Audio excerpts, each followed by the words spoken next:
तो दोस्तों शुरू करते हैं हमारी आज की कहानी। अनु की बात सुनकर सिंघानिया इंडस्ट्री के सीईओ वेद प्रकाश के पैरों के नीचे की जमीन खिसक गई। मैम, ये क्या कह रही हैं आप? इससे कितनी बदनामी होगी आप। वेद प्रकाश की बात सुनकर अनु का चेहरा सख्त हो गया और उसने कहा, आपसे जितना कहा गया है आप उतना कीजिए। सचिन अभी विदेश में हैं, वो भारत आए इससे पहले यह काम हो जाना चाहिए। वेद के पास अपनी कंपनी के डायरेक्टर की बीवी मालकिन की बात मानने के अलावा कोई रास्ता नहीं था। उसे 15 साल के कैरियर में यह सबसे अजीब काम को करने का असाइनमेंट दिया जा रहा था। वेद जानता था कि अनु अपने निर्णय से पीछे नहीं हटने वाली, फिर भी उसने थोड़ी हिम्मत जुटाकर कहा, मैम, ऐसे पेपर में एडवर्टाइजमेंट देना क्या ठीक रहेगा? हमें एक ऐसी लड़की चाहिए जो सचिन सर के साथ रात बिताए और एक बच्चे की मां बनने के बाद वह बच्चा सिंघानिया परिवार को देकर और अपनी कीमत लेकर चली जाए। ऐसे तो पूरी दुनिया हम पर थू थू करेगी। मिस्टर वेद, यह काम आपको करना ही पड़ेगा, चाहे जैसे करें। अनु ने सख्त नज़रों से वेद की ओर देखते हुए कहा, मैम, मेरे कुछ कॉन्टैक्ट हैं जिनके माध्यम से मैं ऐसी कुछ लड़कियों का इंतजाम कर सकता हूँ जो पैसे लेकर यह काम करने को राजी हो जाएंगी। वैद ने कुछ सोचते हुए कहा, okay, do it. Yes ma'am, बोलकर वेद वहाँ से चला गया। वेद के जाने के बाद अपने विला के सोफे पर बैठी अनु उठकर अपने कमरे में आ गई। कमरे में आते ही उसकी नज़र अपनी और सचिन की उस बड़ी सी तस्वीर पर पड़ी जो उसके बेड के सिरहाने लगी थी। 3 साल पुरानी तस्वीर यह देखकर उसे लग रहा था मानो ये कल की ही बात हो, जब वह हनीमून के लिए शादी के बाद अपने फेवरेट प्लेस गुलमर्ग गई थी। वर्षों पुराने प्यार का शादी में तब्दील हो जाना किसी सपने के साकार होने जैसा था। अनु और सचिन दोनों बहुत खुश थे।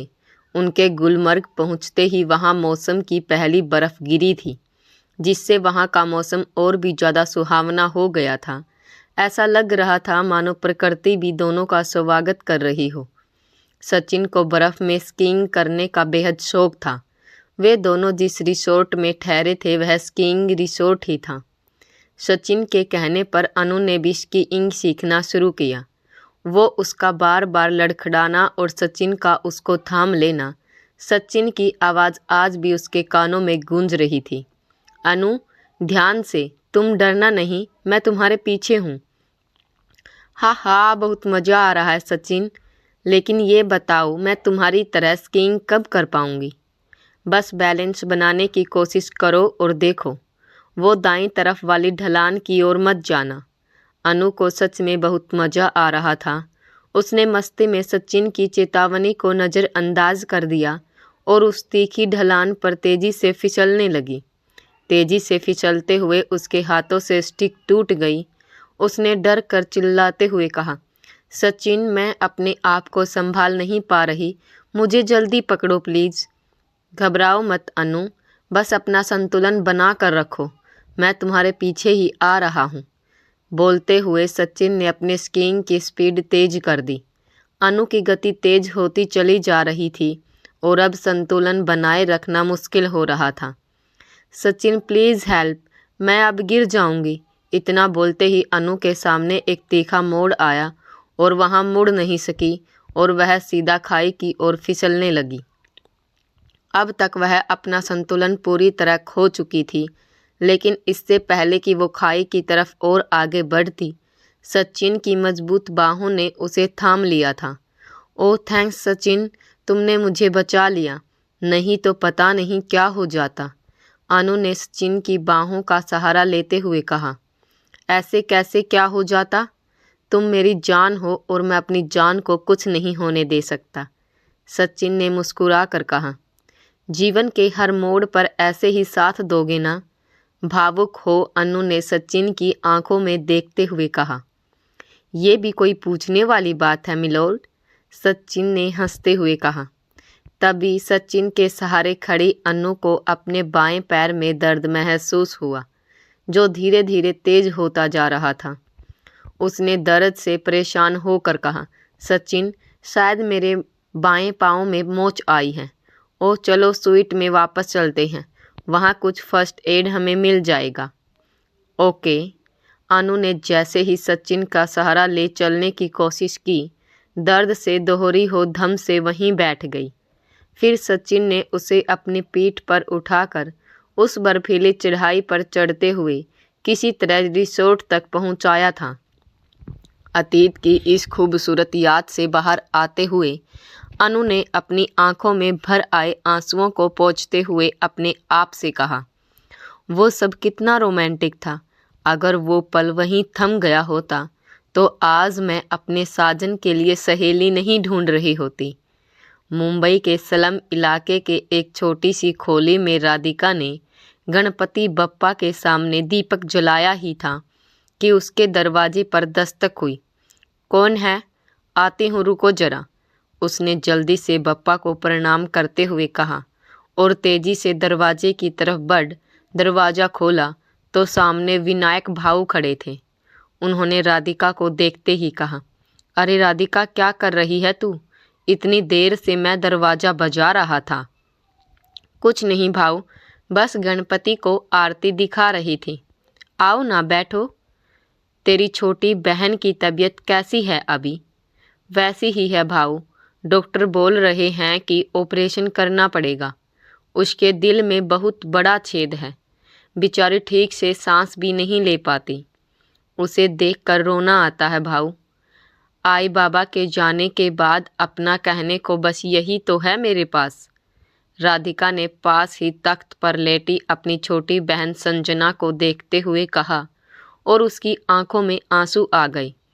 रोने से वो ठीक नहीं होगी रे, विनायक ने सांत्वना के स्वर में कहा।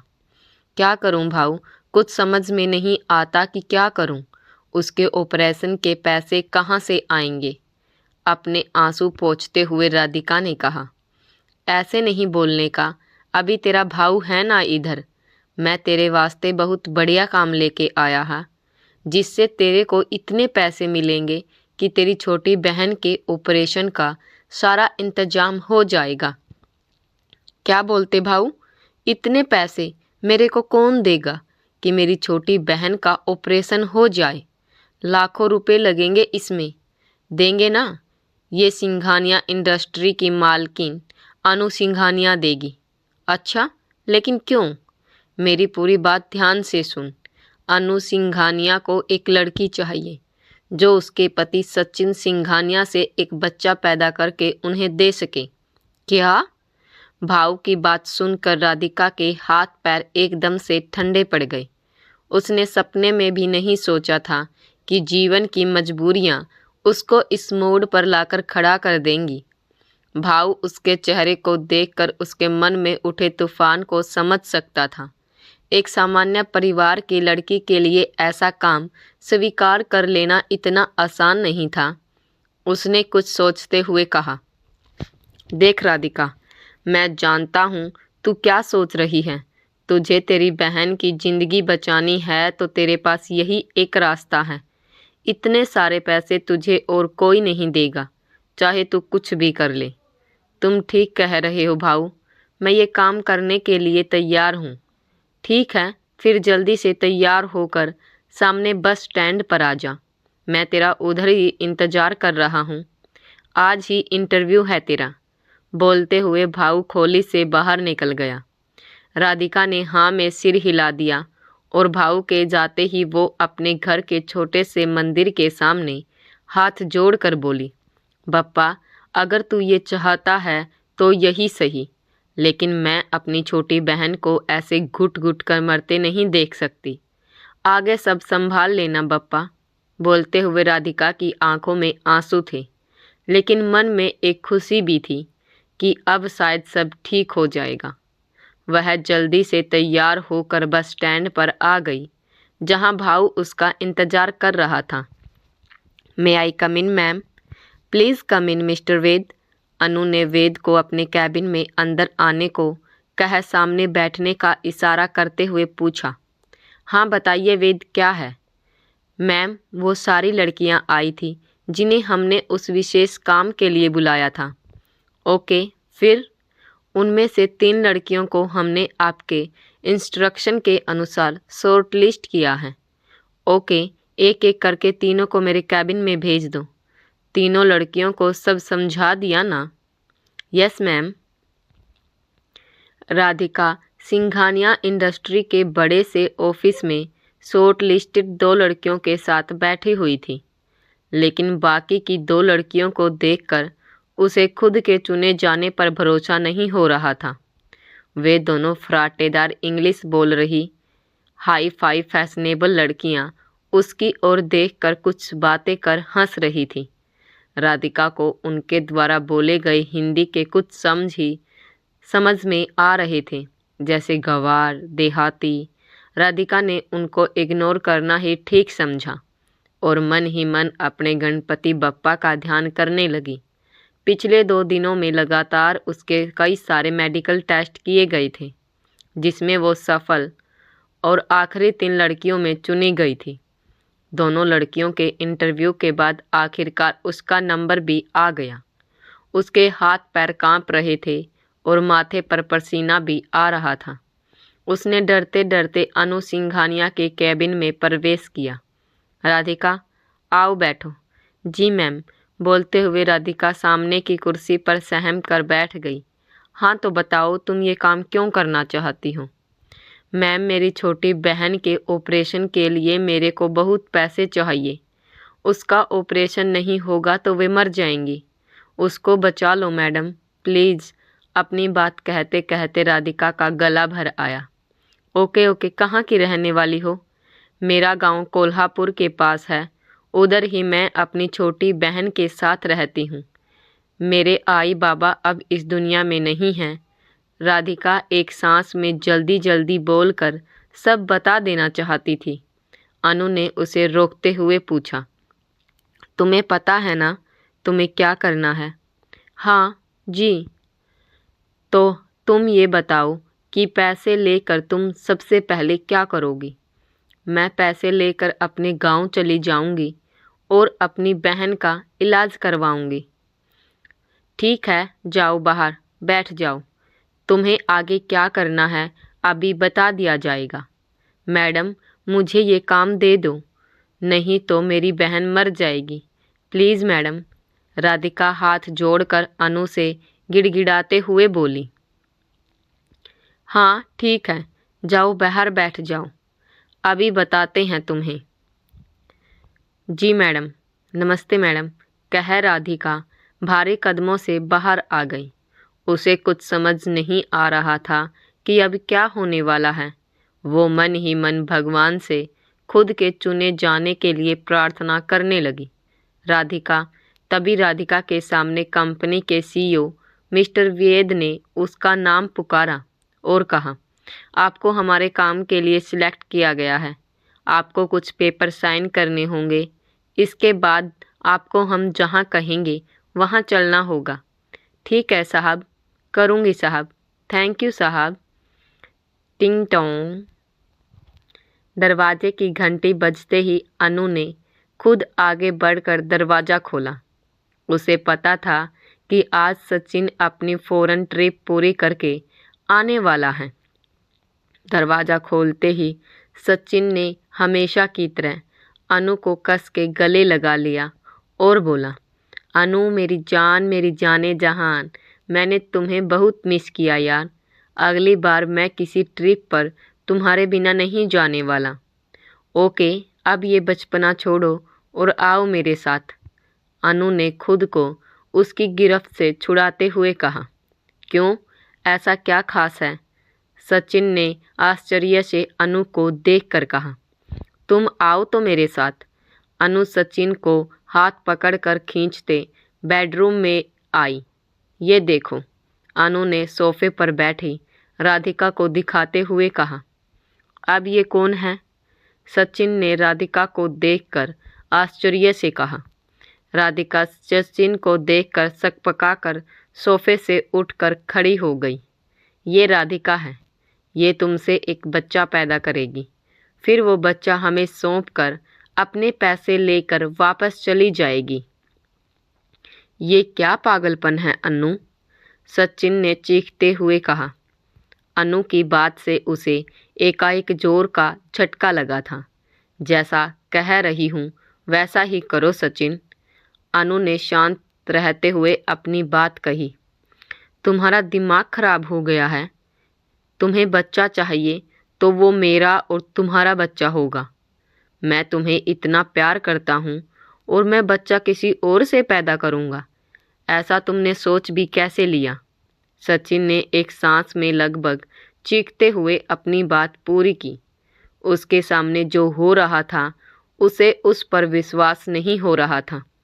रुको 1 मिनट, अनु शांत स्वर में बोलते हुए अपनी अलमारी तक गई और एक लिफाफा निकालकर सचिन के हाथ में थमा दिया। अब ये क्या है? इसमें जो पेपर्स हैं उन्हें निकाल कर पढ़ो। अनु के कहते ही सचिन ने लिफाफे से कागजात निकालकर पढ़ना शुरू किया और पढ़ते ही उसका चेहरा पीला पड़ गया और सारे कागज उसके हाथों से छूटकर नीचे गिर गए। अनु के कहते ही सचिन ने लिफाफे से कागजात निकालकर पढ़ना शुरू किया और पढ़ते ही उसका चेहरा पीला पड़ गया। सारे कागज उसके हाथों से छूटकर नीचे गिर गए। सुबह के 9 बज रहे थे और अनु अभी तक सोई हुई थी। सचिन उसके सिरहाने बैठकर प्यार से उसके सर को सहला रहा था। सचिन को अभी भी यकीन नहीं हो रहा था कि उसकी अनु को सर्वाइकल कैंसर जैसी बीमारी है। सचिन अपने मन में बस यही दोहराए जा रहा था, अनु, मैं तुम्हें कुछ नहीं होने दूंगा। तभी अनु ने अपनी आंखें खोली। उसने देखा कि सचिन उसके चेहरे को एकटक देखे जा रहा था।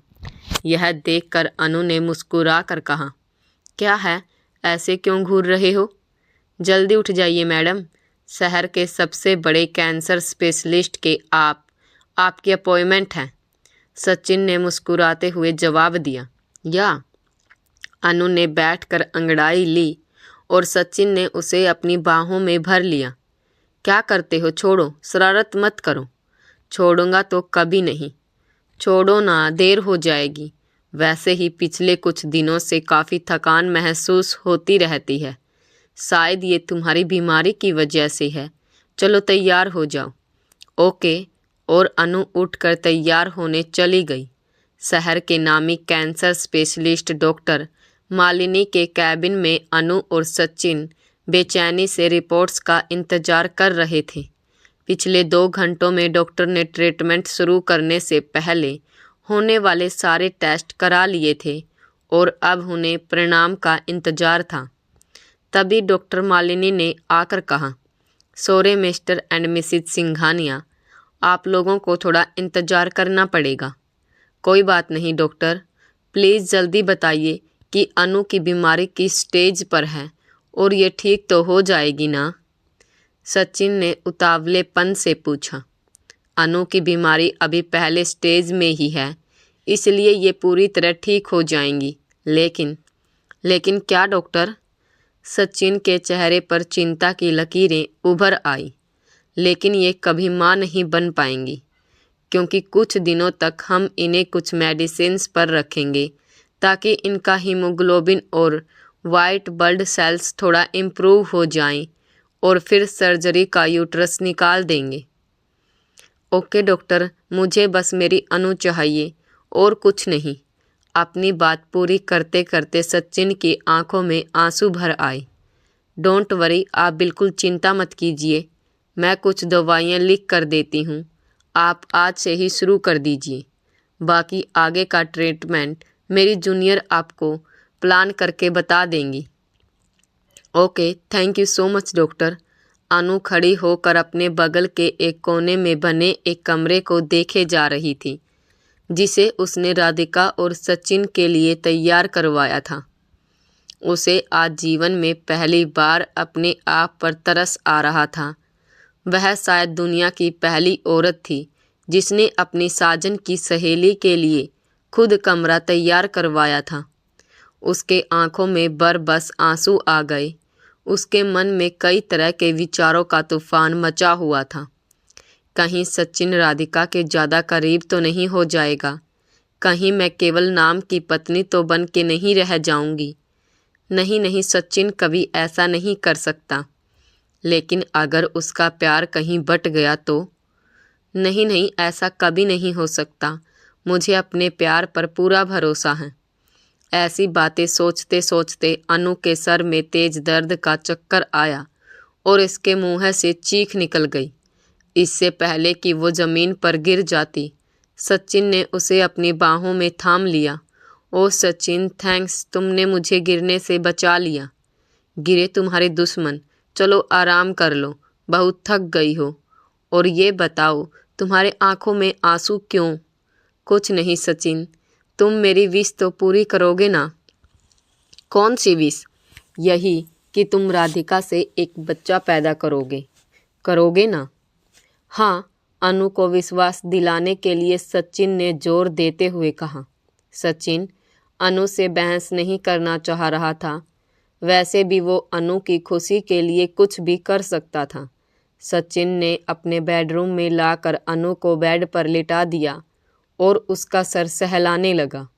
दवाइयों के प्रभाव और सचिन के प्यार भरे स्पर्श से जल्द ही अनु गहरी नींद में सो गई।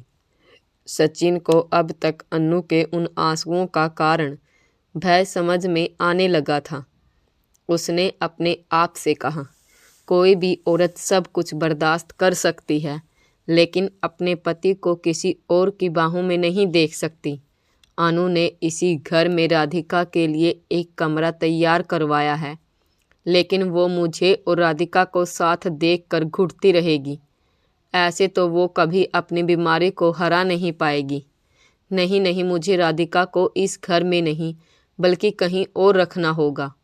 और फिर बेड उठकर सचिन ने अनु का कंबल ठीक किया और उसके मासूम चेहरे को देखकर बड़बड़ाया, मैं तुम्हें कुछ नहीं होने दूंगा अनु, और तुम्हारी खुशी के लिए मैं तुम्हारी हर विश भी ज़रूर पूरी करूंगा। आज बांद्रा के एक आलीशान अपार्टमेंट में एक फ्लैट में सचिन राधिका को लेकर आया था।